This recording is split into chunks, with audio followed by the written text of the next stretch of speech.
Hello दोस्तों, नमस्कार। आप सबका चैनल पर स्वागत है। दोस्तों, आज मैं आप लोगों को आहूजा की ESPA 5000 EM मॉडल का बेसिक जानकारी, रिपेयरिंग करने का तरीका और कहाँ क्या कंपोनेंट किस काम के लिए लगे हैं मैं पूरा बताता हूँ। वीडियो में बने रहिए। इस एम्पलीफायर का मॉडल वाइज कई वीडियो बनेंगे, तो चलिए दोस्तों वीडियो को शुरू करते हैं और आप लोग ध्यान से समझिए। मैं एकदम बेसिक से बता रहा हूँ। तो दोस्तों आप लोग देखिए, इस मशीन का पावर कोड है।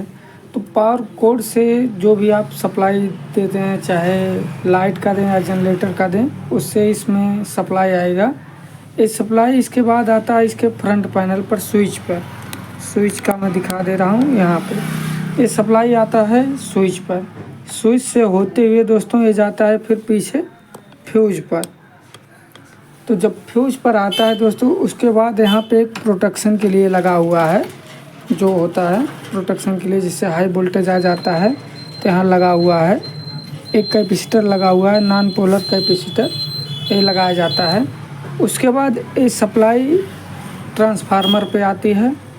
ट्रांसफार्मर से इसका जो वोल्टेज क्रिएट किया जाता है एम्पलीफायर के वाटेज के अनुसार, वहाँ पे सप्लाई आती है। ट्रांसफार्मर से आउट हो करके ये यहाँ पे आता है ब्रिज रेक्टिफायर पे। ब्रिज रेक्टिफायर पे आने के बाद यहाँ से सप्लाई DC में कन्वर्ट हो जाती है, क्योंकि जो ट्रांसफार्मर पे सप्लाई आता है AC सप्लाई आता है। फिर यहाँ पे जो जाता है ब्रिज रेक्टिफायर पे, ब्रिज रेक्टिफायर का काम क्या होता है कि वो AC को DC में कन्वर्ट कर देता है। और ये एकदम प्योर DC नहीं होता है, ये DC यहाँ बन जाता है। उसके बाद ये सप्लाई आता है इस कैपेसिटर पर, और कैपेसिटर पे आने के बाद ये सप्लाई यहाँ से एकदम प्योर DC हो जाता है। और यहाँ से सप्लाई फिर हो करके फिर यहाँ पे जो रीसेट स्विच आता है, रीसेट पे आता है। और रीसेट से वहाँ से जब सप्लाई हटेगी फिर आप लोगों का ट्रांजिस्टर पे जाता है, जहाँ जहाँ इसका ट्रांजिस्टर लगे हुए हैं, बाकी जहाँ जहाँ वोल्टेज की ज़रूरत होती है। तो चलिए मैं इसका जानकारी दे रहा हूँ और आप लोगों को। तो वहाँ से सप्लाई जब कैपेसिटर से आने के बाद रीसेट स्विच पे आता है, रीसेट से स्विच से आने के बाद फिर ये आ जाता है ट्रांजिस्टर। तो आप लोग इधर देखिए, यहाँ पे ट्रांजिस्टर लगा हुआ है। फिर इधर देखिए ट्रांजिस्टर लगा हुआ है। फिर यहाँ पे देखिए ट्रांजिस्टर लगे हुए हैं।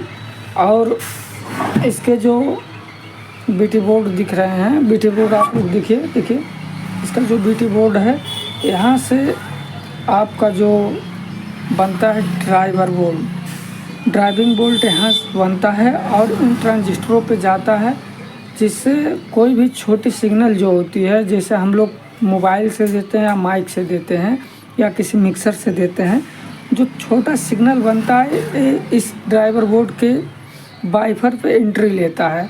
वाइफर पे जब एंट्री लेता है, वही सिग्नल बूस्ट हो करके ड्राइविंग बोल्ट बनाता है, जो 0.5 वोल्ट होता है, उससे कम भी होता है। वही ड्राइविंग बोल्ट इन ट्रांजिस्टर के बेस पॉइंट पे जाता है। यही बेस पॉइंट हम लोगों को एम्पलीफाई हो करके आउटपुट ट्रांसफार्मर पे आता है। आउटपुट ट्रांसफार्मर से फिर हम लोगों को स्पीकरों पर देखने को मिलता है।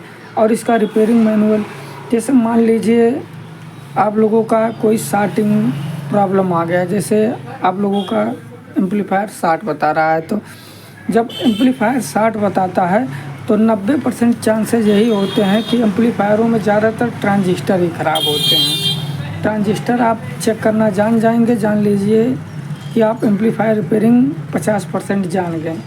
और जब भी सीरीज फुल ग्लो कर रहा है तो समझिए कोई हाई वोल्टेज में शॉर्टिंग है। अगर सीरीज बल्ब हल्का ग्लो कर रहा है तो उसमें जो शॉर्टिंग होगा कम वोल्टेज पे शॉर्टिंग होगा। तो चलिए मैं आप लोगों को दिखाता रहता हूँ।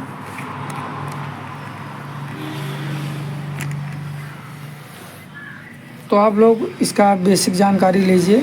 यहाँ पे देखिए, यहाँ पे ट्रांजिस्टर लगे हुए हैं 2 पीस। इधर 2 पीस ट्रांजिस्टर लगा हुआ है, इधर 2 पीस ट्रांजिस्टर लगा हुआ है, यानी कि 6 पीस इधर है और 6 पीस इधर है। और यही ट्रांजिस्टर हम लोगों को साउंड आउटपुट दे रहे हैं। इधर इसका फ्रंट पैनल हो गया। फ्रंट पैनल जो इसका बीटी बोर्ड बोले तो बीटी बोर्ड इसको बोलेंगे हम लोग, क्योंकि यहाँ पे बेस, ट्रेवल और मास्टर मिल जाता है। और इसमें जो इनपुट के लिए दिया गया है, इनपुट देखिए, इनपुट यहाँ से है, इनपुट आप लोग यहाँ पे देंगे।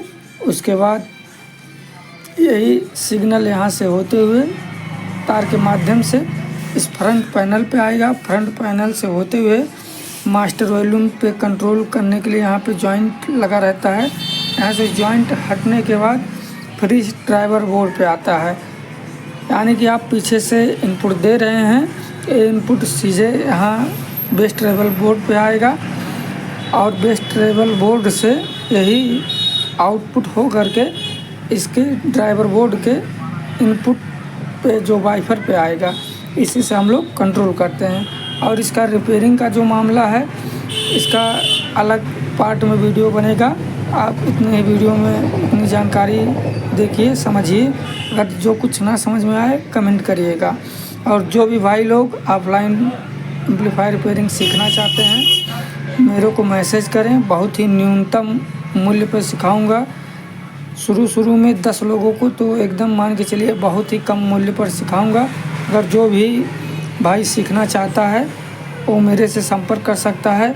मैं काफ़ी सुविधाएं उन लोगों को दूंगा, पूरा A to Z सिखाऊंगा। आप लोग यहाँ देख लीजिए मेरे पास क्या क्या सिस्टम है। इधर काफ़ी मशीनें रिपेयरिंग के लिए रहती हैं। यहाँ देखिए 1802 है, यहाँ पे एम्प्रो का मशीन है, इधर आहूजा का मशीन है, इधर 500 वाट का मशीन है, इधर आहूजा का मशीन है। मेरे पास मशीनें काफ़ी आती रहती हैं। जो भी भाई इस क्षेत्र में अपना करियर बनाना चाहता है, मेरे से संपर्क करें। बहुत ही कम रेट में उच्च मूल्य पर सिखाऊंगा, बहुत ज़्यादा प्राइस नहीं लूँगा। तो दोस्तों, अगर वीडियो पसंद आता है तो वीडियो को लाइक करें, चैनल को सब्सक्राइब करें। धन्यवाद दोस्तों।